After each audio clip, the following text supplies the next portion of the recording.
Welcome, Dragon Ball fans. In this episode, we will unveil an intriguing and challenging story of Universe 7's team in the upcoming Tournament of Power. In the last storyline of Dragon Ball Super, the Tournament of Power was a multiverse event that pushed the fighters of Universe 7 like never before.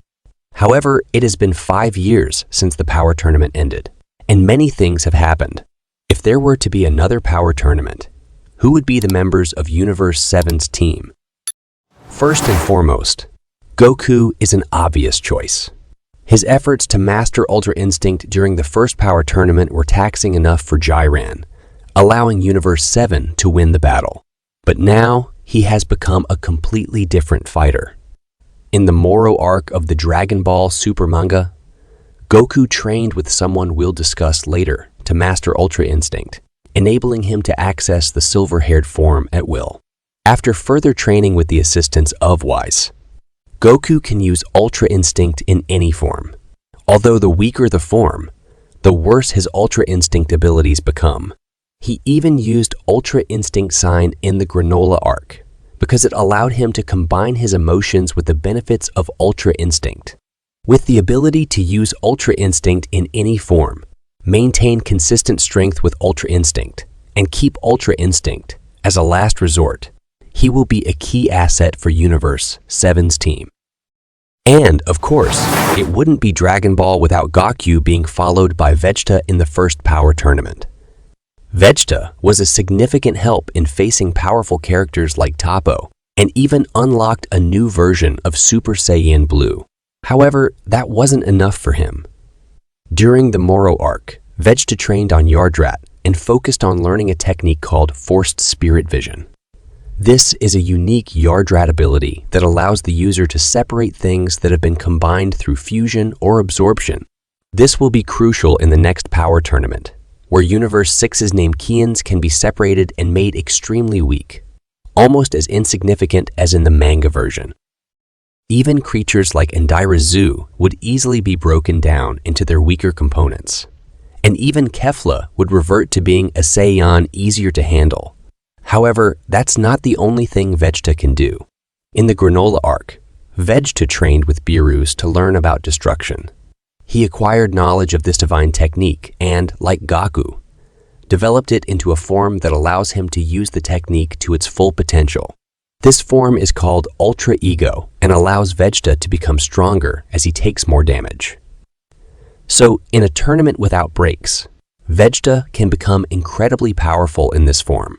To give you an idea of how powerful he can be in this form, Vegeta was able to catch up with the strongest creature in Universe 7. The only issue he would face is accumulating damage. But if the tournament time limit is the same as the first one, I think that would be a lesser problem.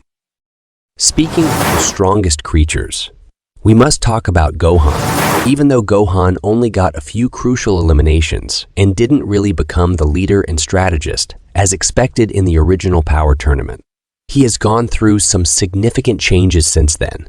In Dragon Ball Super, Superhero Gohan has awakened a new form called Beast, which appears to be an evolution of his ultimate form.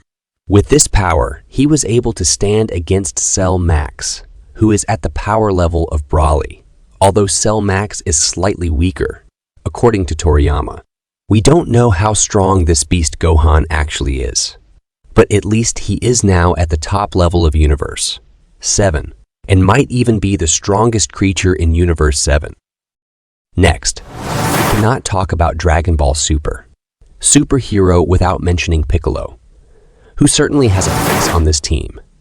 In the first Power Tournament, Piccolo had a very cool battle against Universe 6's Namekian, but that was almost his only achievement. Although the eliminations he faced may have been some of the least honorable in the tournament, I'm confident he can easily redeem himself in the next tournament. As most of you know, Gammas are considered to have power roughly equivalent to Goku and Vegeta, and Piccolo easily handled them, even against Cell Max. While Piccolo is clearly weaker, he was still able to hold his own, delivering some good blows and even restraining Cell Max for a while. This power will surely shine a spotlight on Piccolo in the next Power Tournament, and keep him from any foolish eliminations. Of course, we also have other characters from Superhero that need to be discussed, such as Gamma 1. While Gamma 2 perished in a heroic attempt to destroy Cell Max, Gamma 1 is still alive and working for Capsule Corps alongside Dr. Hito. As I mentioned in the section about Piccolo, Gammas have power that's almost on par with Goku and Vegeta, so having one of them on their side is a significant asset. Gamma can also perform a finishing attack using his battery, so perhaps this lower-level version of the attack could help weaken or even eliminate stronger opponents, similar to what Gamma 2 did to Cell Max. This also ignores the possibility that Gamma 1 could be upgraded as future tournaments unfold, because he is entirely artificial, unlike Android 17 and 18. Then there's another character who appeared in Superhero and even has his own movie, Broly, the most powerful Saiyan at the time. At the very least, he would be a significant asset to Universe 7, as long as he can control his power. When he first appeared, Broly was so threatening that it forced Goku and Vegeta to flee and learn the fusion dance. While it seemed like Goku and Vegeta had surpassed Broly by the time of the Granolah arc, we know that Broly started training with Goku at some point during Dragon Ball Superhero. Although not much training is shown, Broly's potential is immense. And as we've seen with characters like Gohan, someone's growth potential can help bridge the power gap. Speaking of characters with the highest potential in this series, undoubtedly, it's Frieza. As we know, Frieza was initially a threat far below even the androids. But in a matter of months, he managed to rival the power of Super Saiyan Blue Goku and Vegeta. Even when he was dead through shadow training, he didn't let Goku and Vegeta outpace him too much. This made him an integral part of Universe 7's thematic victory in the first power tournament. After that, Frieza was resurrected, but he didn't change his evil nature. Then, in the Granolah arc, while Goku and Vegeta were competing for the title of the strongest in the universe, Frieza suddenly appeared and revealed that he had been training for 10 years in a time chamber he found in a world he conquered.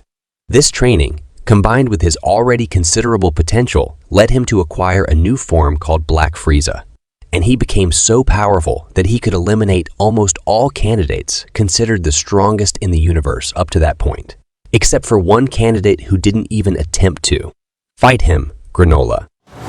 Our next team member, Granolah, possesses incredible power that briefly made him the strongest in the universe, thanks to a wish he paid for with his own lifespan.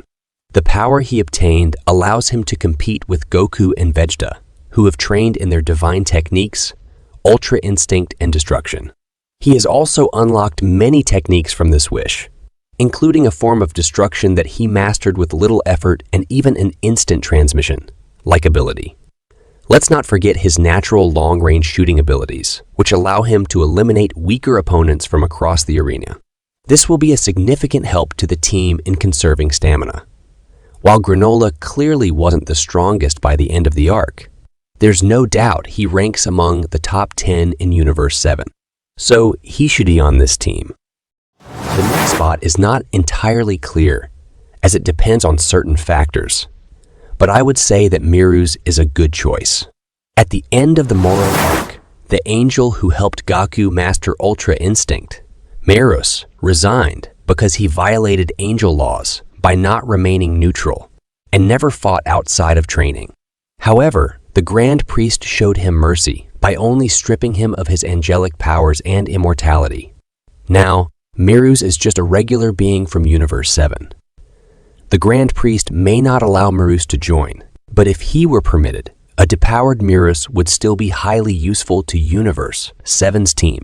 Without angelic powers, Merus impressed Goku and Vegeta with his incredible speed, even defeating them at the beginning of the arc. And he even forced Goku to use Super Saiyan God in an unfinished training battle. Although I assume that Merus' natural ability to use Ultra Instinct is lost, I could see him employing the technique in brief bursts, similar to what Master Roshi did in the manga version of the Power Tournament. Overall, if Merus were allowed to join, I believe he would be the best choice for this slot. Now, we have only one spot left, and in my opinion, this is the most challenging to fill. The obvious choice would be the winner of the first power tournament, Android 17. We already know that he has tremendous growth potential, but his interest in competing and, more importantly, training seems to be very low. While I believe he could match up in terms of power with the others, does he really want to do it? It's difficult to ascertain how Android 17 would perform alongside the very powerful characters we've discussed, especially given his lack of motivation. Similarly, we have Android 18, but she's even weaker and has even less incentive to participate. Both of them appeared quite indifferent in Dragon Ball Super, and I think it reflects a loss of some of their humanity when they were kidnapped and altered by Dr. Gero. However, this makes them seem somewhat self-centered overall. So, as much as I'd like her to be on the team, Android 17, who is weaker and less interested in the tournament, might not be the best or even a realistic choice. Speaking of unrealistic choices, we have Buu, which could be very interesting if handled properly. But I think he might not be allowed to participate.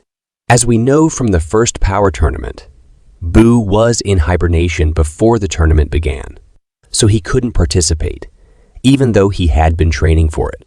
However, if he were allowed to participate, his ability to heal others and his peculiar body's functioning could have a significant impact on the tournament in terms of power. Buu played a significant role in the Moro arc in the Dragon Ball Super manga, when Grand Supreme Kai took over his body and was able to fight an opponent equivalent in strength to Goku and Vegeta at the time. If this could be replicated, I believe Buu could be a major asset. But there's one problem with that. Whether Buu is allowed to participate if a deity technically controls his actions or if there's a deity inside his body. It seems to be a rule violation. With these considerations, Universe 7's team must look for a realistic alternative to fill this final spot. We've seen the extraordinary abilities and growth potential of other characters like Gohan, Piccolo, Broly, Frieza, Granolah, and Merus.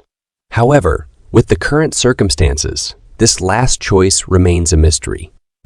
Universe 7's team must carefully consider the remaining characters and choose the one best suited to complement their team to become an unbeatable force in the next tournament. Will they invite less interested characters like Android 17 or 18, who still have tremendous growth potential? Or maybe they will try to bring Buu, even if it involves rule issues. Or is there another option that hasn't been considered yet? I look forward to the official announcement regarding the final member of Universe 7's team and how they will prepare to face the challenges ahead. Next, let's talk about the humans. However, they have the worst case compared to anyone so far, except for one person. Krilin has come in and out of retirement several times, so unless he is absolutely needed, I doubt he would want to participate. Master Roshi has tried to pass the torch for years. So like Krilin, he would only do it if he had to. Tien also seems genuinely uninterested, which is highly unlikely.